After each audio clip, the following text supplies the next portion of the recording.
Celui qui nous a invités ici ce matin, Abdou Diaw, fait partie intégrante de la famille du CESTI. D'abord parce qu'il est formateur au CESTI, mais en plus il est diplômé de cette école et depuis son arrivée ici en 2009, il ne cesse de contribuer au développement de cette école. Comme je le disais tout à l'heure, nos chemins se sont croisés ici en 2009, moi en tant que formateur en multimédia et webjournalisme, Abdou en tant qu'étudiant en première année.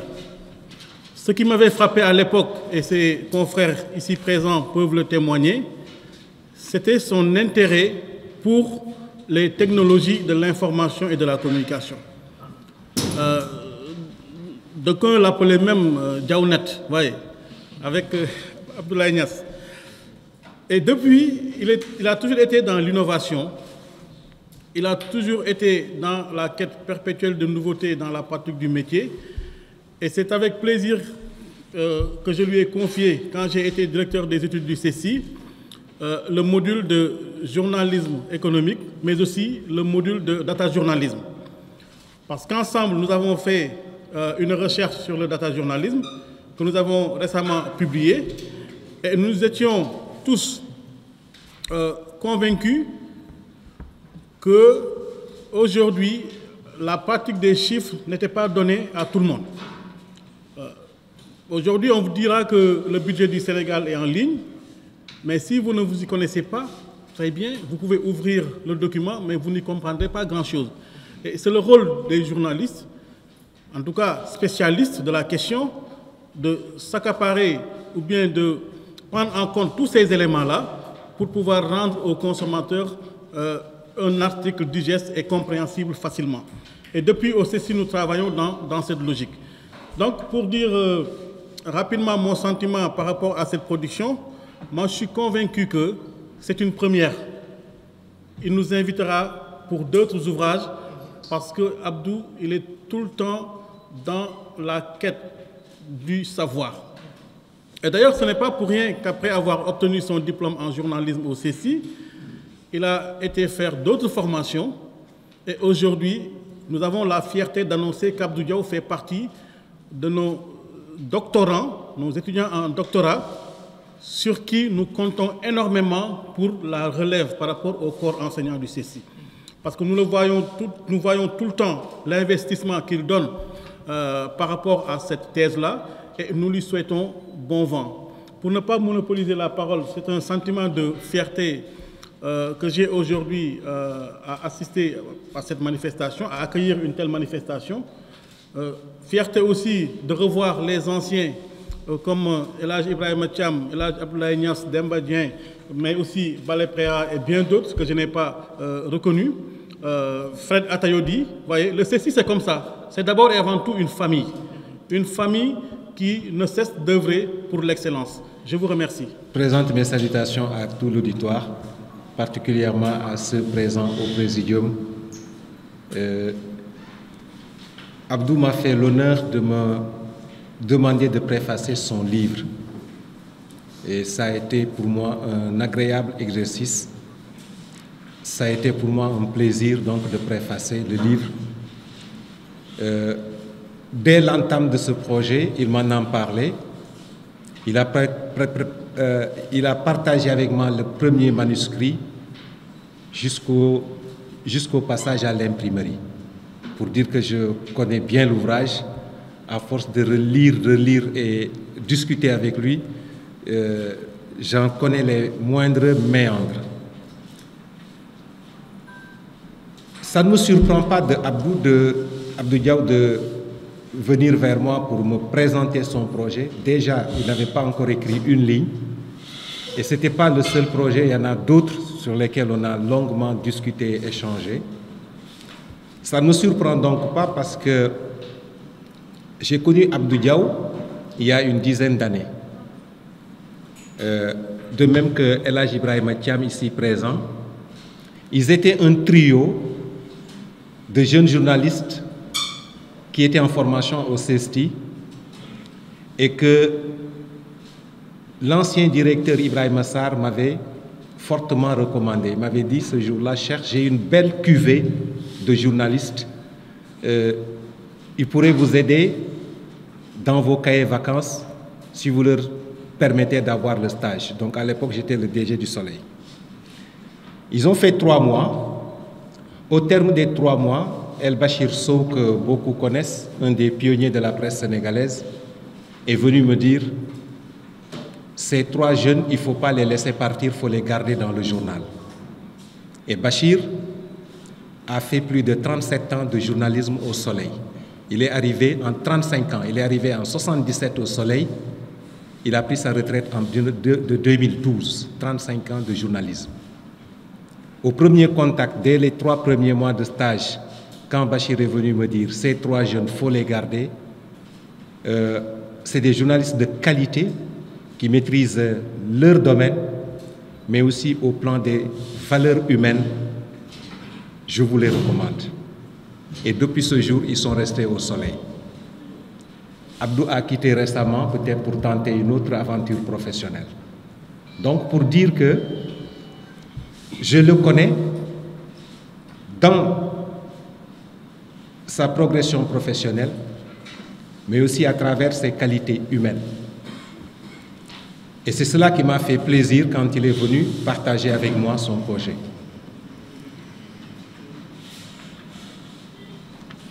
Le journalisme est un métier, monsieur le directeur qui nous accueille aujourd'hui, Mamadou Ndiaye, ne me démentira pas. Le journalisme est un métier qui requiert beaucoup de valeurs humaines. Et ces valeurs humaines, on les retrouve en Abdou Diaw. D'abord, l'humilité. Quelles que puissent être ses compétences, quels que puissent être nos savoirs, l'humilité est la marque des grands hommes. J'ai beaucoup salué cette humilité. Abdou est un jeune très effacé, mû simplement par le devoir professionnel.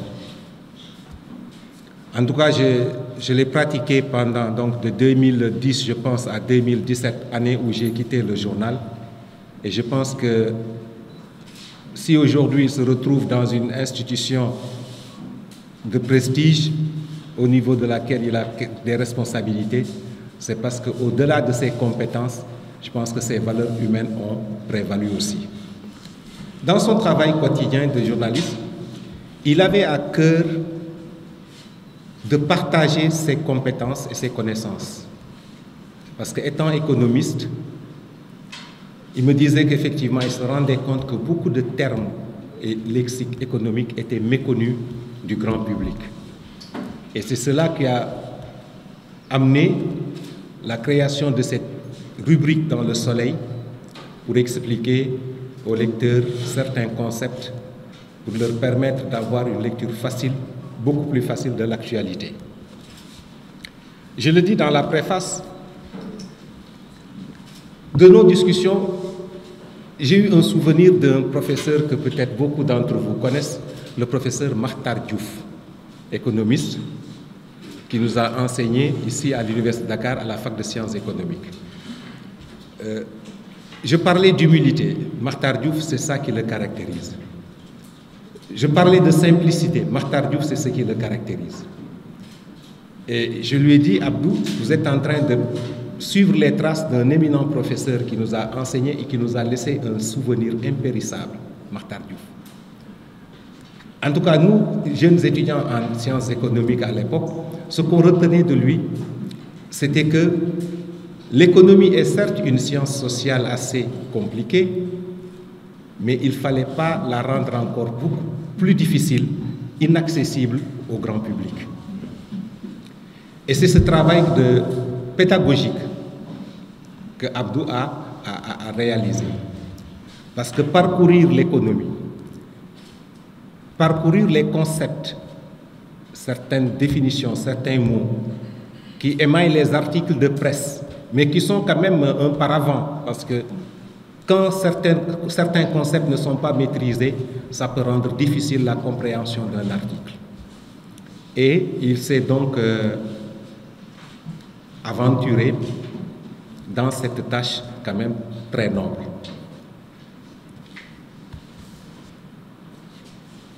Je n'en dirai pas plus sur l'homme, parce que je pense que la plupart des personnes qui sont présentes ici ce matin connaissent bien Abdou. Je salue au passage mon frère Ibrahim Nouri Diagne.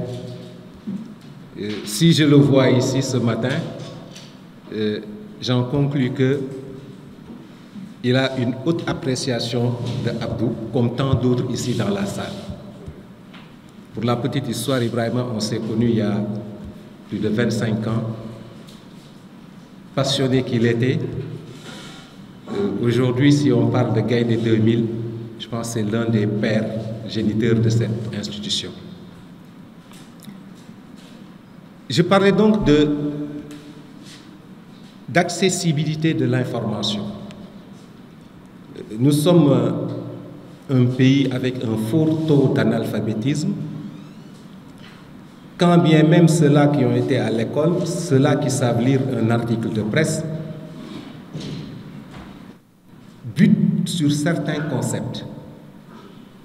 Aujourd'hui, cet ouvrage qui sera certainement une référence dans le domaine, en tout cas servira pour beaucoup aux étudiants en sciences économiques, servira aussi pour le lecteur commun, servira aussi pour les étudiants du CESTI qui souhaiteraient demain se spécialiser dans le domaine de l'économie.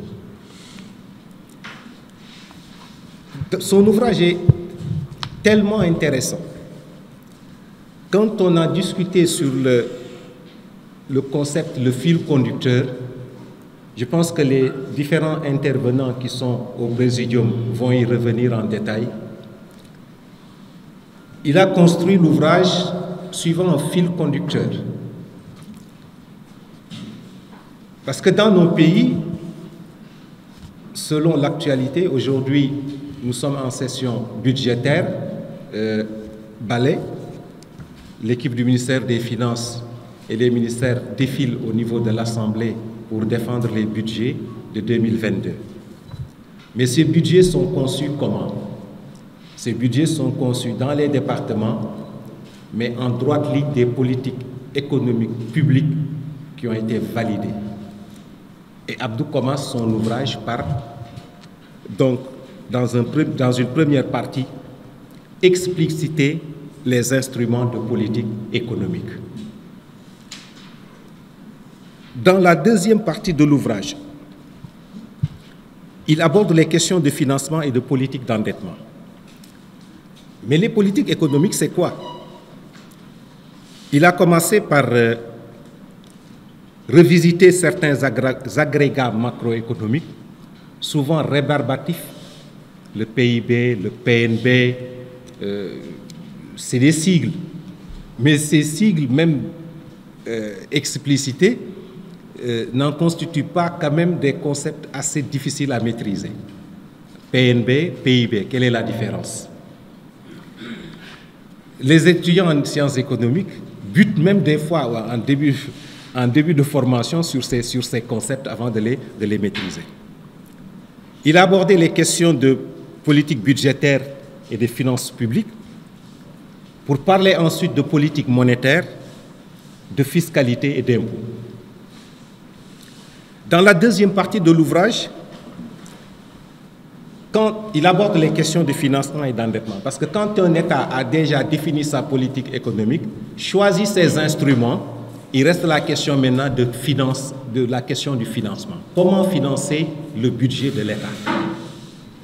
C'est ainsi qu'il aborde cette question en parlant d'abord des marchés publics.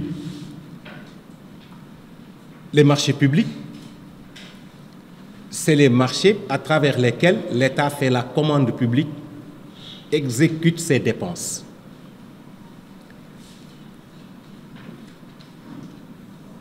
Le budget de l'État peut suffire pour certains pays qui sont assez nantis. Mais pour un pays pauvre comme le Sénégal, les recettes de l'État ne peuvent pas couvrir totalement le budget. C'est en ce sens que l'État développe une politique d'endettement. Cette question a été abordée par Abdou, explicitée. Mais pour s'endetter, il faut aller sur le marché financier.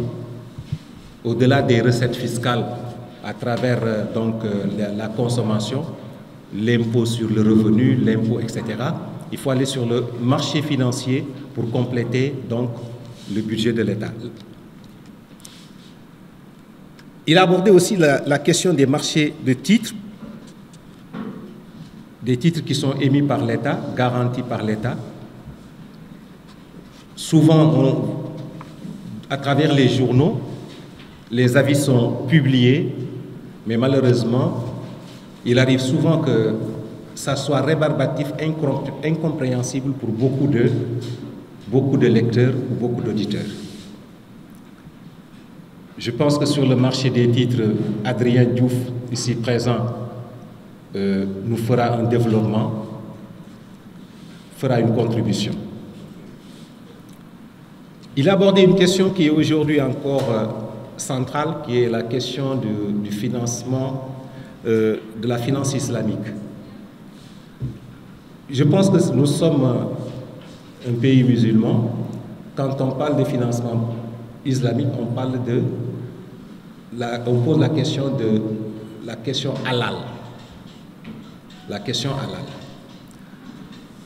Ces dernières années, la finance islamique s'est révélée être une source très intéressante de financement. Malheureusement, les pays francophones sont très en retard par rapport à cette source. C'est les pays anglophones, l'Angleterre, les États-Unis, qui ont bien compris le concept de finance islamique et qui l'ont assez développé au niveau de leurs institutions financières. Au Sénégal, on a développé la finance islamique, mais à mon sens, il reste beaucoup à faire. Abdou a abordé aussi cette question, la finance islamique. Ce n'est pas surprenant, comme je disais, nous sommes dans un pays musulman. Nous sommes, dans le contexte politique actuel, nous sommes à quelques jours, quelques semaines d'élections locales. Abdou Diaw a abordé la question des finances locales. Aujourd'hui, les communes font face à des défis par rapport aux besoins de leur population. Mais ces défis demandent des politiques locales, des politiques de développement, mais au-delà de ces politiques de développement se pose la lancinante question de la finance locale. Cette question aussi a été abordée par Abdou. Je suis dans les grandes lignes. Il a détaillé toutes ces questions. Dans la troisième partie, il s'est intéressé à une partie de la sphère économique qui est l'environnement des entreprises. Parce que nos États ne peuvent pas tirer des impôts bâtir une politique fiscale sans un environnement composé d'entreprises performantes. Il a donc abordé cette question, toujours dans une démarche pédagogique, pour parler de tout ce qui touche à la création d'entreprises et à la notation financière. Autant les entreprises sont notées, parce que pour intervenir sur le marché financier, il faut renvoyer une image positive et inspirer confiance aux épargnants. Et donc, la première question qu'il a abordée ici, dans ce chapitre 11, c'est la notion d'entreprise et les critères de classement. Comment les entreprises sont notées.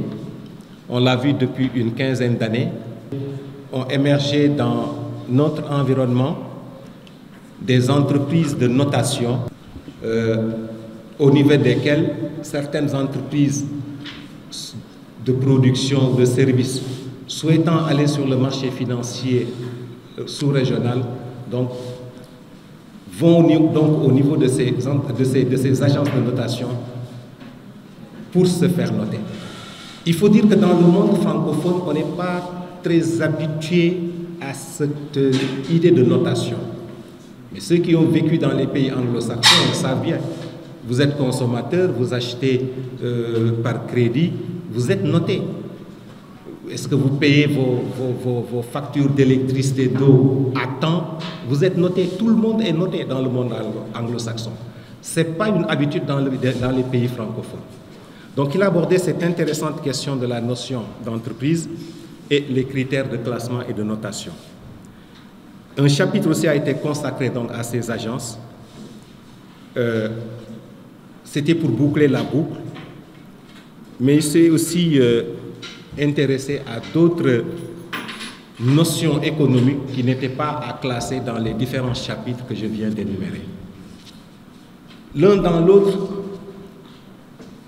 je réitère ici devant le public toutes mes félicitations à Abdou Diaw pour ce travail scientifique qu'il a produit, pour cet engagement qu'il a motivé durant toute la réalisation de cet ouvrage. Je pense que c'est un premier pas. Je disais tantôt dans mon mot d'introduction qu'il y a d'autres projets projets d'ouvrage sur lesquels nous avons longuement évoqué.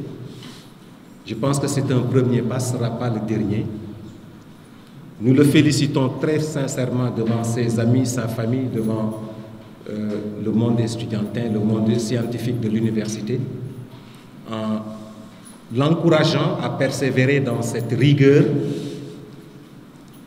dans cette démarche de partage, parce que écrire un ouvrage pour expliciter des termes qui sont souvent rébarbatifs, qui sont souvent difficiles d'accès pour le commun des mortels, c'est faire preuve de générosité.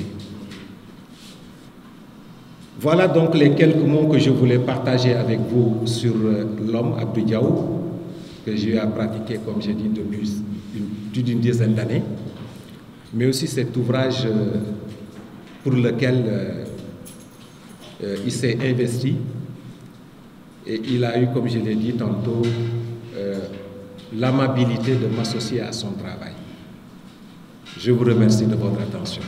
Je pense qu'après ce que M. Cheikh Thiam vient de dire, nous pouvions juste nous contenter de féliciter l'auteur, d'acheter l'ouvrage pour ceux qui ne l'ont pas encore fait et d'en faire la publicité. Parce qu'il l'a rappelé, Abdou Diaw est un ancien étudiant de la FASEC, donc il est passé par notre faculté et même en tant que journaliste, il a gardé cette fibre économique, j'allais dire, parce que un journaliste, il peut faire le droit ou la sociologie, l'économie ou autre chose, faire du journalisme sans pour autant vraiment s'investir dans le domaine initial dans lequel il a été formé. Les journalistes qui sont dans la salle savent ce que je suis en train de dire. Il a aidé un peu les économistes ou les enseignants que nous sommes, parce qu'on nous reproche souvent d'avoir des termes ésotériques en économie qui ne sont compris que par les économistes. Et c'est un ouvrage qui a une portée double, une portée académique et une portée sociale. La portée académique tient au fait que les termes qu'il utilise, déjà à regarder le titre, comprendre les termes de l'économie et de la finance. Donc les termes de l'économie et de la finance qu'il développe dans l'ouvrage sont des termes non seulement bien explicités, mais des termes qui sont explicités par des spécialistes. Et c'est l'honnêteté intellectuelle d'Abdou Diaw que je salue. Parce que dans l'ouvrage, il a tenu à garder telles quelles les citations qui ont été faites dans le journal Le Soleil. Parce qu'il interroge des professeurs d'université ou des experts. Il pouvait, en faisant le livre, extraire certains noms ou autres et faire comme si c'est lui-même qui avait, disons, fait tout ça. Mais il a tenu à vraiment rendre à César ce qui appartient à César. C'est un peu ça, parce que c'est important du point de vue académique. Et c'est pourquoi souvent, quand vous dites certaines choses, on vous demande vos sources. Donc, il est allé à la bonne source, il a interrogé des experts et autres, et il a été...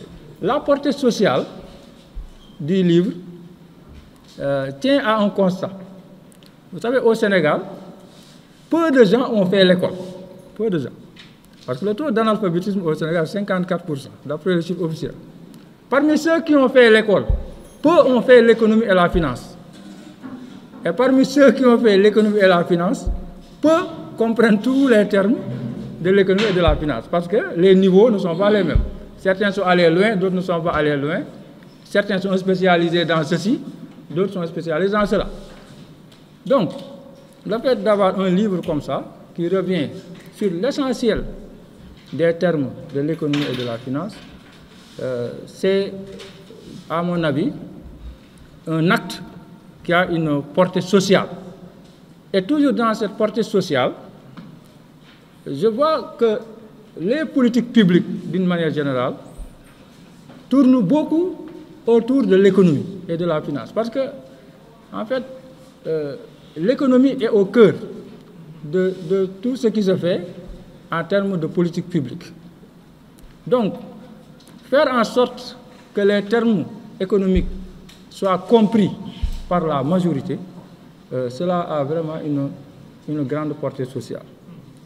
Et M. Cheikh Thiam a parlé tout à l'heure, et à juste titre, du fil conducteur dans le livre.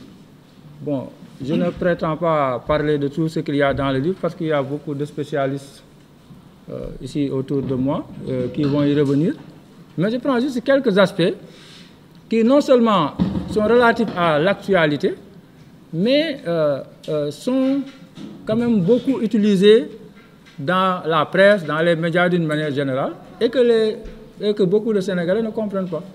Vous savez, les notions aussi simples que le PIB, la croissance, l'inflation, l'endettement, parce qu'on parle d'endettement, souvent on dit la dette, est-ce qu'elle est soutenable, elle n'est pas soutenable. Il y a peu de gens qui peuvent vous dire concrètement c'est quoi une dette soutenable, c'est quoi une dette qui n'est pas soutenable. Mais dans le livre, Abdou Diaw est revenu sur ces choses. Les critères de convergence de l'UEMOA, les gens en entendent parler, beaucoup ne savent pas à quoi ça renvoie. Est-ce que vous comprenez? Lui, il est revenu dans ça. Là, beaucoup de gens ont entendu parler de la monnaie unique. Et dans le livre, non seulement il a parlé de la monnaie unique, mais il a parlé de la monnaie commune, pour faire la distinction entre la monnaie unique et la monnaie commune. Et ça, c'est de l'actualité. Et tous les Sénégalais ont entendu parler de budget. le budget est passé de ceci à cela. C'est quoi un budget? Et il est même entré dans l'actualité avec les budgets programmes, qui sont une nouveauté introduite récemment. Et ce qui me plaît le plus dans ce livre-là, c'est que il ne se contente pas seulement de faire une liste de concepts ou de termes, mais il a tenu à avoir une certaine cohérence d'ensemble dans le livre. Et ça tient toujours au fil conducteur dont parlait M. Cheikh Thiam tout à l'heure. Vraiment, c'est un livre que je recommande à tous les étudiants, qu'ils fassent de l'économie ou non, parce que, comme je l'ai dit tout à l'heure, les termes et les concepts qui sont utilisés dans ce livre-là sont des termes et concepts dont tous les Sénégalais ont besoin pour comprendre comment marche le pays, comment évoluent les politiques publiques. Peut-être si j'ai une recommandation à faire, ce serait de traduire le livre en Wolof. Parce que j'ai dit tout à l'heure que peu de gens ont fait l'école, et parmi ceux qui ont fait l'école, peu ont fait l'économie, ainsi de suite. Mais il y en a qui entendent, parce que les journalistes qui font le Wolof dans nos médias, ils utilisent les mêmes termes en français. Budget bi, nanga. Budget programme bi, critères de convergence, IMOAI. Donc, c'est exactement les mêmes termes en français qui sont utilisés. Donc, ce serait pas mal de faire un effort de traduction du livre en Wolof, toujours pour que sa portée sociale soit encore plus grande. Je vais peut-être commencer par saluer un peu deux qualités qui nous ont frappés chez Abdou Diaw, qui sont le professionnalisme et la générosité. Pourquoi je parle de professionnalisme et générosité? C'est parce que c'est les circonstances dans lesquelles nous avons rencontré Abdou Diaw. Et quand je dis nous en termes d'institution, parce que je parle certes aujourd'hui en qualité d'Adrien Diouf, qui est devenu peut-être un intime d'Abdou Diaw, mais je l'ai connu dans un cadre institutionnel. Je l'ai connu dans le cadre de mes fonctions, où un jour, en marge d'un événement qu'on avait organisé, il était venu représenter à l'époque Soleil Business, et je dois rendre hommage au grand frère Cheikh Thiam, qui avait mis en place cet outil, qui était vraiment un outil, qui nous était en tout cas très utile. Et c'est dans le cadre d'un séminaire qu'on avait organisé avec la presse, et en particulier avec cet organe, qu'on a connu Abdou Diaw. Et on a tout de suite tous été frappés par le professionnalisme, je peux le dire, je ne sais pas si je suis beaucoup plus vieux que lui, mais de ce jeune journaliste en tout cas, à l'époque. On a été frappés et il y a eu un consensus à l'issue de cet événement pour dire, on ne sait pas qui est ce monsieur, mais on veut travailler avec lui parce que il est structuré, il prépare ses interventions, ce qu'il dit, on sait que c'est quelqu'un qui ne vient pas, malheureusement, comme c'est souvent le cas, parler pour parler, mais qui vient parce qu'il y a de la substance dans ce qu'il dit et il cherche quelque chose. Il y a vraiment une véritable recherche dans ce qu'il dit. Donc on a été tous frappés au niveau de l'agence par son comportement et son professionnalisme, et on a voulu travailler avec lui. Et quand on l'a approché pour travailler avec lui, on s'est rendu compte que c'était quelqu'un de généreux. Généreux dans le sens où il avait envie de partager. Que sa quête de connaissance n'était pas une quête de connaissance pour du savoir qu'il allait garder lui-même ou utiliser lui-même, mais une quête de connaissance pour encore mieux la partager. Et c'est tout le sens, je crois, du livre aujourd'hui, et de la démarche d'ailleurs qui a été utilisée pour écrire ce livre-là, qui est d'aller vers les gens, d'aller chercher de la connaissance, de comprendre des termes, puis après de le partager avec l'ensemble des acteurs. Vous allez nous dire, mais pourquoi des gens qui font de la dette, qui s'occupent de lever des fonds pour nos États, s'intéressent à une telle œuvre? c'est parce que ce que nous faisons, en tout cas la conception que nous en avons, est une conception très citoyenne. Nous pensons qu'aujourd'hui, quand on lève de la dette sur certaines durées, que l'on espère de plus en plus longues, aujourd'hui on avoisine les 15 ans, ce n'est pas un engagement des personnes qui sont là, c'est un engagement aujourd'hui, certes, des acteurs actuels, mais aussi des générations futures. Et c'est dans ce sens qu'il nous paraît très important. Et là on revient à l'ouvrage qui nous réunit aujourd'hui.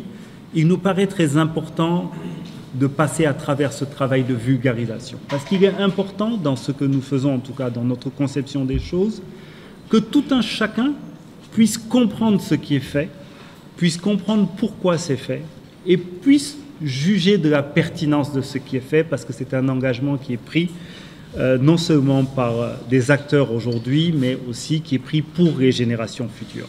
Et c'est dans ce sens qu'on est rentré dans ce travail avec un certain nombre de journalistes et avec Abdou en particulier, qui est notre fer de lance et qui est vraiment la personne sur qui on s'appuie pour justement faire ce travail de vulgarisation. Et je sais qu'il ne le dira pas, donc je vais le dire pour lui parce que c'est quelqu'un de très humble, mais c'est quelqu'un qui nous a aidés aujourd'hui à mettre en place un réseau de journalistes, pas seulement au Sénégal, mais dans toute la zone de l'UEMOA.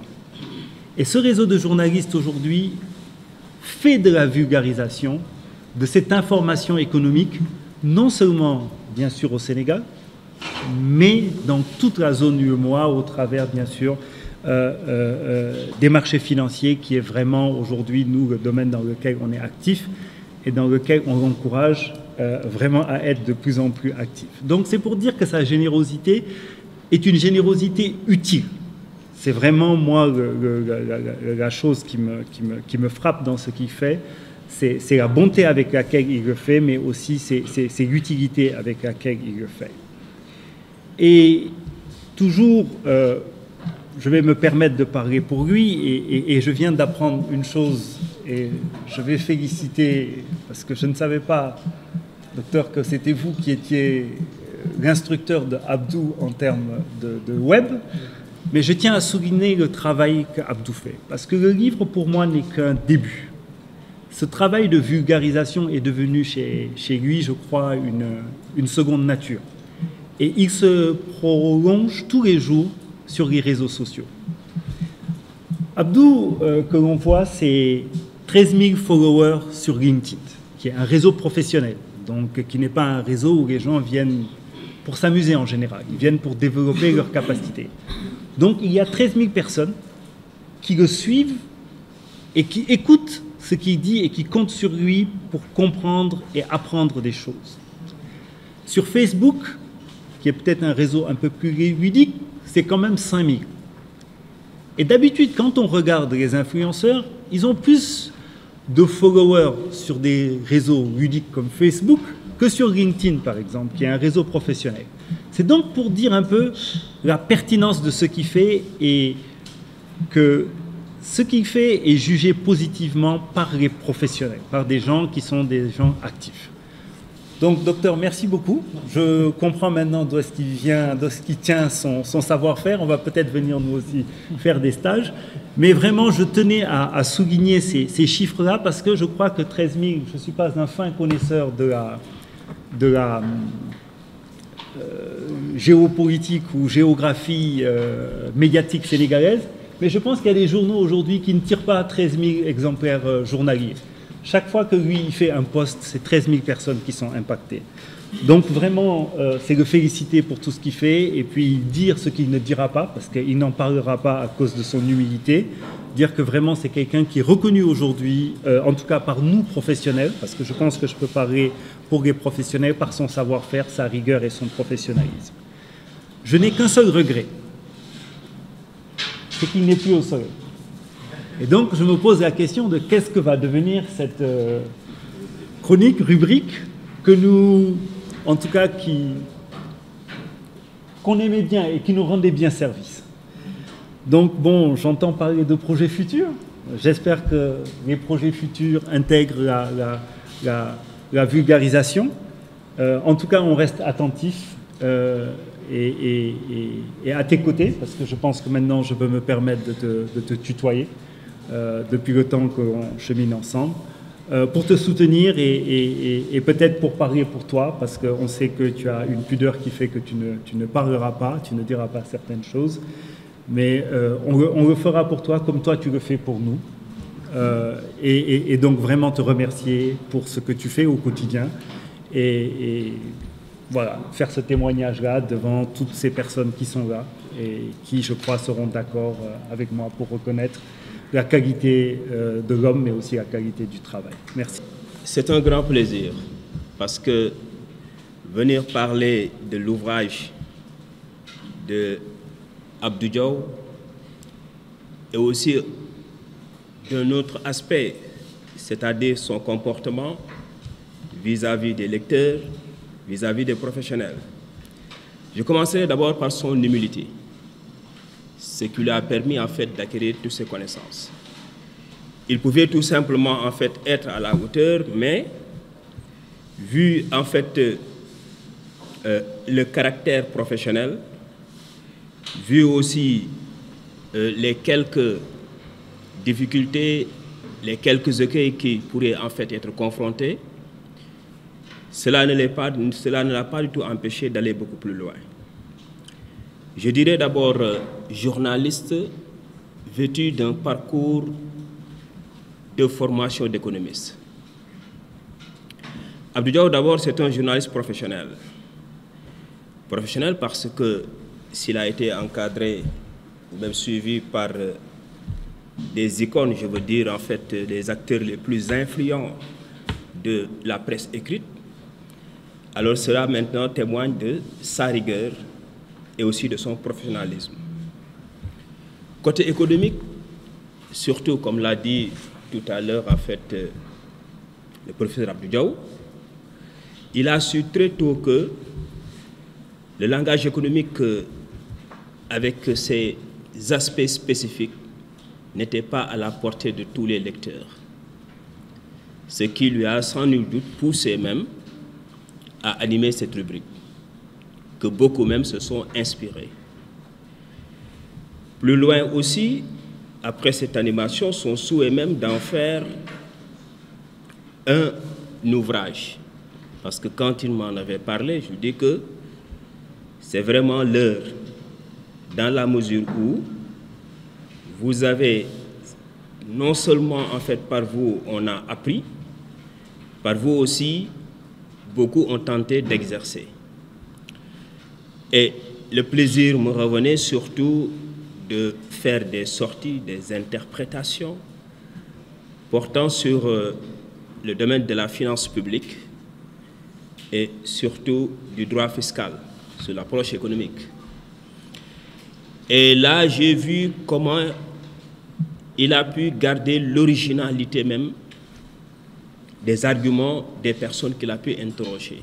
Bien sûr qu'il a amené une certaine touche pour que toute cette codification soit harmonisée.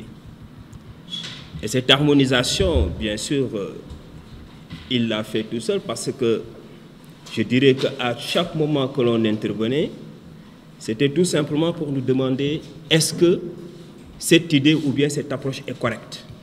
Vous voyez cette humilité. Donc on n'a pas touché un iota sur le texte. Plus loin, en fait, il a servi de sapeur-pompier parce que je me rappelle quand on interprétait le budget, la partie portant sur les autorisations d'engagement, une somme égale au quart même du budget était affectée à un ministère. Tout le monde, en fait, s'interrogeait. Alors il fallait sortir pour éclairer l'opinion qu'il s'agit d'autorisation d'engagement, ce n'est pas une disponibilité.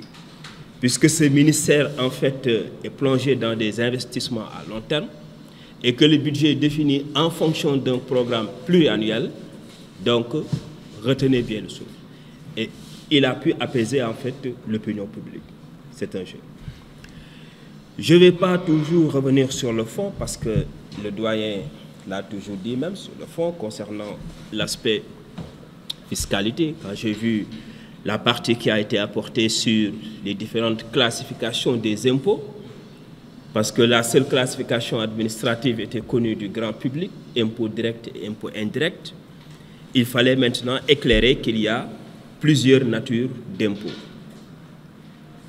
Côté budgétaire, le budget programme dont nous vivons actuellement, en passant par les principes budgétaires, parce qu'ils n'aiment pas beaucoup critiquer, parce que j'ai vu qu'en fait, les critiques très acerbes qu'on a lancées sur certaines démarches, certains concepts même, alors il a eu à les rapporter avec beaucoup de fidélité, avec beaucoup de tact sur la correction même. Et je tiens à saluer ça. Ensuite, le cadrage budgétaire, je veux dire, et plus loin maintenant, en fait, le rôle des impôts. Donc, vous voyez qu'actuellement, nous sommes à une phase d'élargissement. Le prélat, c'est quelque chose même. Donc, de l'assiette. Et il a abordé aussi, par anticipation, je veux dire, parce que le livre vient à son heure même. Et quand il m'avait parlé de ce souhait même, je lui ai d'abord dit que, ben tiens, c'est le moment même d'y agir. Et ce qui m'a le plus touché, parce que ma personne, je veux dire, la façon conceptuelle dont j'ai fait mes précis même, l'a beaucoup attiré au point qu'il me dit que je veux un concept de ce genre. Je dis, mais tiens, donc je suis aussi même intéressé au point que le livre devait avoir ce concept. C'est par la suite que j'ai saisi El Hadji Issa Sall, le président de l'Université du Sahel même, pour qu'il nous attribue un numéro ISBN à partir de l'AFNIL. C'est, je pense, l'agence française de numérisation internationale du livre. C'est bien ça, hein? Très bien. Donc, sur ça, lui aussi, tellement passionné, il me dit que déjà, j'ai déjà une réserve. Et les conditions ont été respectées. Je ne dirais pas que c'est une revue scientifique, mais ça s'apparente bien de cet aspect. Parce que ça sert d'usage même aux professionnels et surtout aux profanes. Les délais de tirage ont été aussi respectés. Donc je vois ici le caractère professionnalisme. Et c'est ça qui a été fait pour qu'à bonne date, me dit que vraiment, en fait, le livre devait être mis à jour. Et je salue deux passages pour que tout autre jeune puisse s'inspirer de sa méthode même, parce qu'il pouvait tout simplement, en fait, dire que ces connaissances me sont acquises, donc je peux les garder. Mais il a choisi de les partager. Donc, devant cette assistance, je tiens à le saluer, à encore prier davantage pour un grand succès et qu'à l'avenir, qu'il y ait une grande continuité. Je vous remercie. Il me sera extrêmement difficile de passer, de citer les noms. Vous me permettez quand même vraiment, avec votre permission, franchement, de saluer surtout la présence de mon oncle aussi, donc, qui est tout pour moi, donc, le député Aliou Dia, qui représente vraiment, c'est l'image de Mbëllëxe tey ko moom la ñu gis tey si salle bi quoi. Khalifa Mbaye Dia, son grand frère, waroon nañu rejoindre aussi, ak docteur Daouda Dia bi nekkoon le directeur du COUD. Donc, bon, ngeen jégal ma parce que il fallait effectivement que j'insiste sur ce point et sans pour autant toute la famille qui est là aussi. Mon directeur général aussi, Maître El Ousseynou Kane, toutes mes salutations. Yatma Moudi Ndiaye, le directeur de cabinet du ministre de l'Industrie, le magistrat, monsieur docteur, en fait, Moustapha Diouf, vraiment tout le monde, sans exception. Et vraiment, je demande j'implore votre pardon en ce sens. Cheikh Thiam, l'ancien directeur général du Soleil, qui m'a employé, qui m'a beaucoup donné aussi, et qui m'a aussi quand même donné les outils, les astuces en matière d'information économique et financière. Mamadou Ngom, aujourd'hui, on ne peut pas parler de fiscaliste, économiste sans le citer. C'est une référence en ce domaine. Adrien Diouf, Peut-être aussi, il me parle d'humilité, mais on ne peut pas trouver une personne aussi humble que lui. L'agence qu'il gère, peut-être, c'est une agence communautaire de l'UEMOA. La BCEAO, donc c'est effectivement, il était à la BCEAO, l'agence était à la BCEAO, c'est maintenant qu'ils ont effectivement sur l'avenir centenaire la BCEAO nationale. Tout ce que vous entendez comme levée de fonds, 50 milliards, 100 milliards par les États, c'est lui qui est à la tête. Et donc, ce n'est pas n'importe qui, je veux dire en termes de gestion des finances. Professeur Aboukan, lui, il m'a enseigné en 3e année, ce qu'on appelle la théorie des jeux, ou bien l'incertitude, etc. Donc, il m'a enseigné en licence 3e année. Donc, toute ma reconnaissance et toute ma gratitude aussi. Si aujourd'hui on connaît des concepts en matière d'analyse économique, tout ce qui est PIB, PNB, endettement, soutenabilité de la dette, c'est grâce aussi une bonne partie de savoir qu'il nous a inculqué aussi. Bien évidemment, Mamoudou Ndiaye aussi, bon, il a parlé effectivement Diaounet, Ibrahim Thiam, souvent c'est ce qu'il... ok, Diaounet, c'était mon premier compte email que j'ai créé en 2004-2005. Ça fait bientôt 20 ans, n'est-ce pas? Tout le monde vraiment, sans oublier aussi l'AG de Gaïndé 2000. Gaïndé 2000 aujourd'hui c'est une référence. Le premier guichet unique même en Afrique et au plan mondial on n'en disconvient même pas parce qu'il a gagné des prix même de l'ONU, etc. Donc bref, je n'oublie personne. Je pense que c'est extrêmement difficile si vos professeurs ont déjà parlé, si vos anciens employés aussi ont déjà parlé. Mais on va essayer juste. Pourquoi l'événement se tient ici, au CESTI? Doublement symbolique. Déjà, c'est le temple du savoir, parce que le CESTI appartenant effectivement à l'UCAD. Mais aussi, vous montez au premier, mon deuxième bureau est là-bas. Si je termine, je quitte à la descente au boss 17h-18h, je rejoins mon bureau jusqu'à 21h-22h pour continuer mes recherches en thèse. J'ai préféré effectivement organiser cette manifestation, effectivement ici, presque que je juge beaucoup plus accessible. Pourquoi l'ouvrage? L'ouvrage, l'idée de rédiger cet ouvrage date de 2012-2013. D'abord, c'était, effectivement, l'idée c'était de publier un ouvrage sur l'information financière. La place de l'information financière dans les actualités traitées en fait, au Sénégal. Mais après, au fil du temps, j'ai animé les rubriques et puis bon, finalement, j'ai changé d'orientation effectivement en insistant sur les termes. Parce qu'avant de parler d'information financière, il faut d'abord parler de la maîtrise des concepts. Et là, bon, malheureusement, il n'est pas là, Malik Sis aussi, Sidi Diop, Daoud Mané, qui aussi étaient mes collègues au Soleil aussi, ils ont validé le concept. Et à chaque fois, chaque lundi, j'ai publié effectivement, d'ailleurs vous regardez l'ouvrage, les dernières pages, j'ai reproduit telles quelles les publications effectivement qui étaient faites dans le Soleil. Et au fil du temps, effectivement, c'est vrai, l'idée était là en 2013, mais je peux dire qu'à 90%,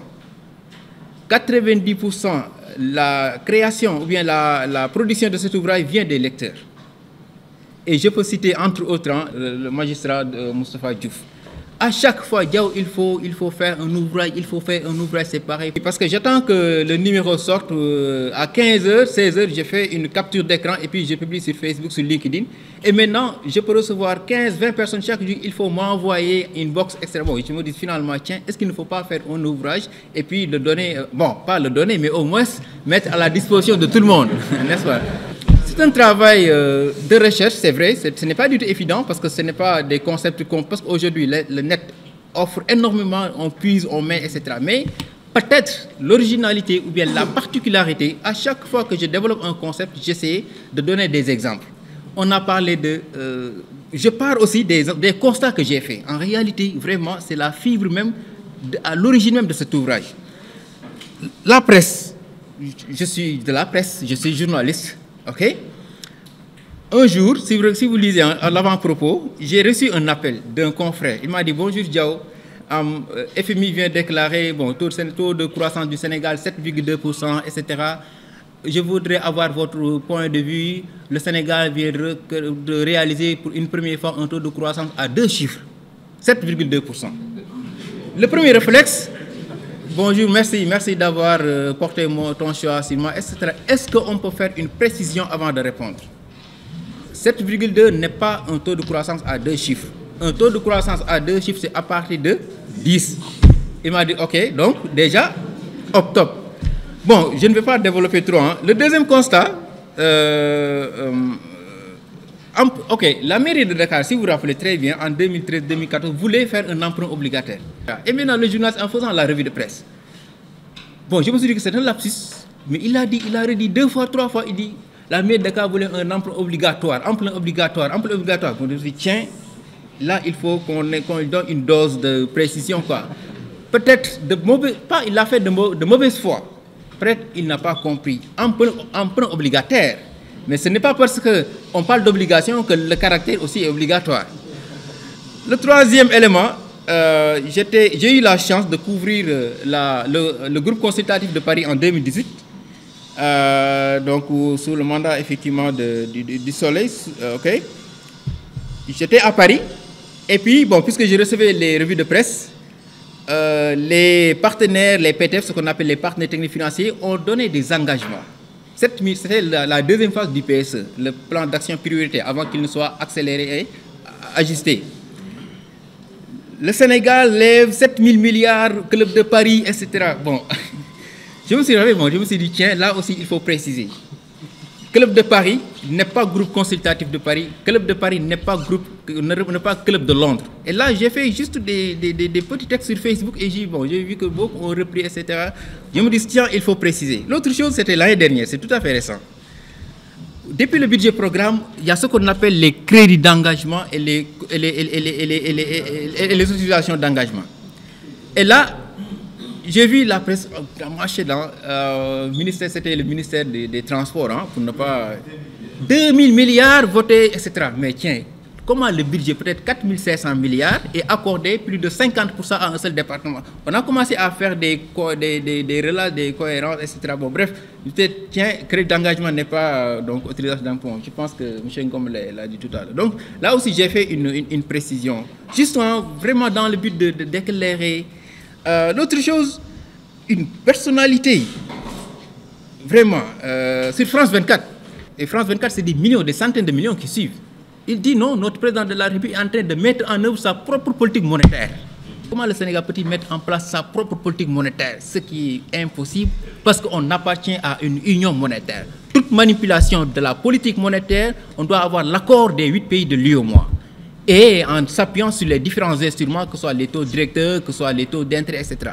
Et là aussi, j'ai vu que beaucoup ont repris le papier. L'autre chose, parce que je faisais des interventions dans les écoles, dans les business schools, hein, pour des vacations, etc. Même ce n'est pas un cours d'économie, de finance, c'est un cours de communication. Je demande aux étudiants, 3e année, 4e année, quelles sont les différentes entreprises cotées à la bourse, à la BRVM? Ils te disent, Sonatel, oui, c'est normal, c'est la toute première entreprise. Ils te disent Total, oui. Déjà, rares sont ceux qui parviennent à effectivement te donner les 3. Après, ils te disent Sénélec. Sénélec n'est pas encore coté. Sénélec a plutôt une obligation qui est cotée. Donc, actuellement, les 3 entreprises, c'est la Sonatel, c'est BOA, Bank of Africa et Groupe Total. Sénélec, non, Sénélec avait juste émis, lorsqu'elle recherchait de l'argent, elle avait émis juste une obligation de 30 milliards. Donc, être coté, avoir une obligation cotée ne signifie pas une cotation. Donc, de l'entreprise, l'entrée de l'entreprise en bourse. Voilà quelques considérations, vraiment, quelques éléments que j'ai utile quand même d'éclairer, de préciser effectivement à travers cette rubrique. Et effectivement, le DG l'a expliqué tout à l'heure. Aussi, c'était en 2006-2007, lorsqu'il dit qu'on a volé le TOF. Le tableau des opérations financières de l'État, bon, c'est un document, bon, on a volé le TOF, etc. Pour vous dire que ça concerne tout le monde, aussi bien la presse, aussi bien les étudiants, aussi bien tout le monde, quoi. Donc, l'ouvrage, effectivement, c'est réparti en 13 chapitres. Et on a parlé des instruments des politiques économiques, on a parlé de la dette. Et actuellement, c'est le débat, ok? On parle de 70%.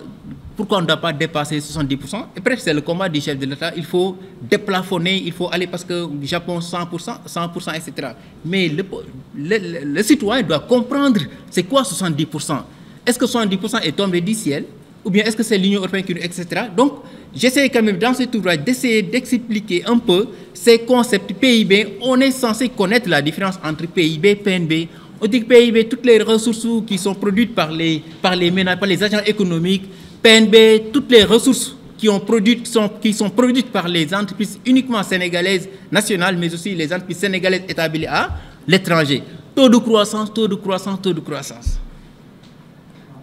Bon, beaucoup d'autres éléments, BAT, BOAT, banque assimilable du trésor, obligations assimilables du trésor. Donc, il y a tous ces éléments. J'ai pris tout le temps de les expliciter, au moins pour quand même, si vous prenez le temps nécessaire de lire et de relire, si on a une information, ou bien si on est devant le ministre des Finances, ou bien même devant le... Parce que souvent, le représentant près du FMI, de la Banque mondiale, on vient et puis on fait le communiqué de presse, prendre le temps et puis de challenger ce qu'il a dit.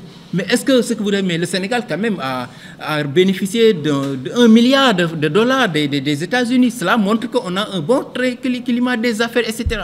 Et là, il faut avoir effectivement les aptitudes, il faut avoir les capacités pour pouvoir challenger effectivement ces éléments. Donc, c'est vrai, en premier lieu, c'est la presse qui est intéressée, mais aussi les étudiants, parce que la plupart des concours, c'est des concepts qu'on vous demande de définir effectivement. Mais si on ne parvient pas à donner effectivement cette définition-là, on passe donc à côté. Si je peux résumer l'ouvrage, parce que certainement il y aura des interventions, ok. Ce qui m'a animé, encore une fois, si j'insiste sur ce point, l'objectif recherché et vraiment ce qui m'a motivé encore une fois, c'est le partage. C'est uniquement le partage. Et pas d'autre chose. Dieu m'est témoin, je vous assure, Dieu m'est témoin. Si je pouvais effectivement prendre tous les exemplaires, les donner gratuitement, je vais le faire. Et parce que moi, je dis qu'il faut démocratiser l'accès à l'information économique et financière. Parce qu'aujourd'hui, l'information financière, elle est une arme destructive. C'est une arme de destruction massive, comme on dit, qui détient l'information. Il y a ce qu'on appelle l'asymétrie d'information. On vend des poulets, les poulaillers sont installés donc, dans la salle, disons. Et chacun a son portefeuille de clients. Mais moi, je sais que demain, il y aura une grève, les restaurants ne vont pas ouvrir. Moi, j'ai cette information. Et l'autre, mon voisin, parce que c'est la concurrence, c'est ce que vous voyez entre les mobiles, etc. Moi, j'ai les informations. Autrement dit, j'ai anticipé, j'ai une plateforme de veille, etc. De sorte que, parce qu'une bonne information permet de prendre les meilleures décisions. Et là, je me suis dit que tiens, je ne vais pas vendre parce qu'il y a une grève, etc. Et l'autre ne sait absolument rien. Et demain, il vend et puis il vient, il ne trouve personne. Et déjà, il va dépenser sans pour autant, effectivement, gagner de l'argent. C'est comme sur les marchés financiers. Les marchés financiers en bourse, vous venez et puis, quelle est l'action en cours? Quel est son prix aujourd'hui? L'action de la Sonatel, c'est 14 000 francs ou bien c'est 24 000 francs. Moi, j'ai toutes les informations. Je me suis inscrit sur Google Alert, etc. Et on me dit, tiens, demain, les tendances ne sont pas favorables pour la Sonatel. Bon, c'est juste un exemple. Hein? Okay? Donc, ne sommes pas du coup. Si j'ai les informations comme quoi que demain, les cours ne vont pas se porter bien, et dans ce cas, je vais anticiper. Donc, si on va acheter effectivement, si on a la bonne information, on prend les meilleures décisions. Encore une fois, j'insiste sur ce point. Ce qui m'a motivé, et vraiment l'objectif, c'est de partager le peu qu'on a. Et le peu aussi qu'on a reçu effectivement de nos doyens, le peu qu'on a aussi de nos professeurs. Et j'ai essayé de le faire à travers les cours que effectivement j'anime donne au CESTI. Peu de temps, c'est vrai, mais on essaie quand même de donner, d'expliquer, de prendre tout le temps, même au-delà, même si on sort effectivement de la classe, on essaie de donner des informations. Et je vous donne rendez-vous, hein, et là c'est juste le document, c'est juste, j'aurais pu préciser, tome 1, volume 1, parce qu'il y aura aussi l'autre ouvrage effectivement est en cours et on va revenir sur d'autres concepts qui ne figurent pas effectivement dans cet ouvrage. Parce que je dis qu'il faut que tout le monde soit au même niveau d'information. Il faut que une bonne partie maîtrise les concepts d'abord avant de pouvoir faire certaines choses. Donc, 2 ouvrages qui seront en perspective effectivement sur les concepts. On va continuer les concepts, mais aussi investir sur les opportunités d'affaires, etc. Et là, je vous le promets, et bientôt on va se retrouver encore une fois pour effectivement discuter, parler, Inch'Allah, échanger effectivement sur ces rapports. Bon, peut-être si vous regardez, c'est le guide du journalisme économique. C'est ce que DG m'avait donné en 2010. Et il me l'avait remis, et là, aujourd'hui, si on peut les chercher au Sénégal, on ne va pas trouver 2 ou bien 3. Là, c'est les concepts, hein, avec Frédéric, peut-être le DG pourra revenir plus amplement. Pour vous dire que vraiment, je suis très ravi quand même de pouvoir voir effectivement toute cette assemblée de qualité aussi, quand même, franchement, et saluer quand même la présence de tout le monde. Je suis vraiment ravi. Recevez toute ma gratitude et encore une fois, Balé, bon là, je ne vais pas trop revenir, et saluer quand même, malgré les contextes, hein, le contexte, heureusement hier, c'est à 4h30, 4h45 qu'on a levé le mot d'ordre. Et malgré, effectivement, vous êtes là et saluer encore une fois tout le monde. Encore une fois, bon, c'est un peu ma faiblesse. Et sinon, merci encore une fois.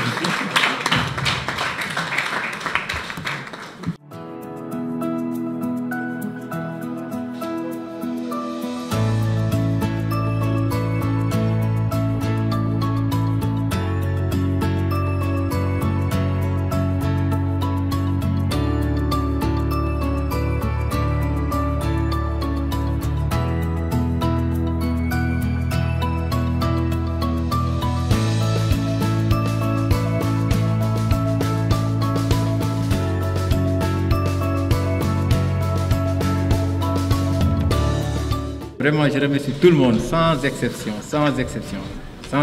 franchement. Le personnel du CESTI, enseignants, administration, tout le monde. La presse, sa capacité d'influence est énorme.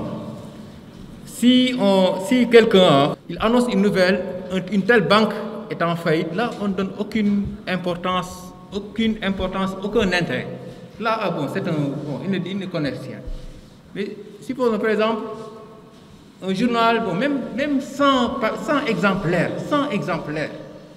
hop, il dit là, telle banque est en faillite. Vous savez comment ça fonctionne, le système financier. C'est des informations, c'est une question de confiance. Et hop, les gens présentent telle banque est en faillite. Le premier réflexe c'est quoi? C'est d'aller retirer vos fonds. J'insiste sur un point, c'est inviter mes confrères et mes consoeurs à, encore une fois, fournir beaucoup plus d'efforts parce que l'économie n'est pas un mythe, la finance non plus. En fait, le seul secret, c'est d'avoir la curiosité, lire aussi, il faut beaucoup lire. Je dis que souvent on me demande, mais pourquoi information, pourquoi économiste, communicant, etc. Bon, moi j'avais un objectif. C'est vrai, Cham l'a rappelé tout à l'heure, lorsqu'on descendait à 17h, bon là c'était peut-être la Bamboula, etc. Moi je continuais parce que j'avais pris les TDR après 18h. Et je faisais les TDR après jusqu'à 21h, 20h, etc. Bon, bref, pour vous dire que pourquoi j'attire l'attention effectivement de mes confrères, consoeurs, parce que la presse a une capacité, elle est écoutée, elle est suivie. Et pourtant, la population fait même religion de ce que la presse lui dit. Ah, et pourtant, ce n'est pas parce que Deggo Radio que c'est vrai, etc. Ou bien lire dans le journal. Donc, pour vous dire qu'aujourd'hui, toutes les décisions que vont prendre effectivement les populations reposeront effectivement sur ce que le journal ou bien ce que le journaliste va écrire ou bien va parler. Donc, si j'ai un seul mot pour résumer tout l'ouvrage, c'est le partage. Parce que j'ai une conception des connaissances. La meilleure manière de garder vos connaissances, c'est de les partager. Et vraiment, c'est pourquoi j'essaie de faire, c'est vrai, le temps, ça pose problème, donner des interviews ou bien expliquer certains concepts à distance, etc. On est là, on est disponible. Je raconte une petite anecdote. Je suis invité à une émission e-radio avec un autre professeur. On a échangé, c'était le débat, et hop, je lui dis, attends, avant de démarrer, toute ma reconnaissance et toute ma gratitude, parce que c'est vous qui m'avez enseigné l'histoire de la pensée économique. Ainsi va le monde. Et d'une humilité extraordinaire. Et la meilleure manière, encore une fois, d'acquérir cette connaissance, c'est de dire, je ne sais absolument rien. Parce que si vous connaissez, les gens, puisqu'ils connaissent, on laisse. Maintenant, faire semblant, je ne connais absolument rien, et les gens sont enclins à te donner. C'est ça, peut-être pas un secret, mais c'est important pour l'acquisition des connaissances. Encore une fois, vraiment, je remercie Dr Daoudia qui nous a rejoint aussi, qui a beaucoup fait, et encore une fois, insister sur la présence effectivement de monsieur, notre maire, hein, vraiment, monsieur Alidja, et tout le monde, la famille. Donc vraiment, Vous allez m'excuser parce que je ne peux pas trop citer les amis, les collègues, les confrères, les consoeurs, encore une fois, la presse aussi qui est là, en toute sincérité. Je remercie tout le monde, encore une fois, et vraiment vous saluer, vous donner effectivement un rendez-vous plus proche, Inch'Allah, pour de nouvelles aventures pour ce qui est de l'écriture.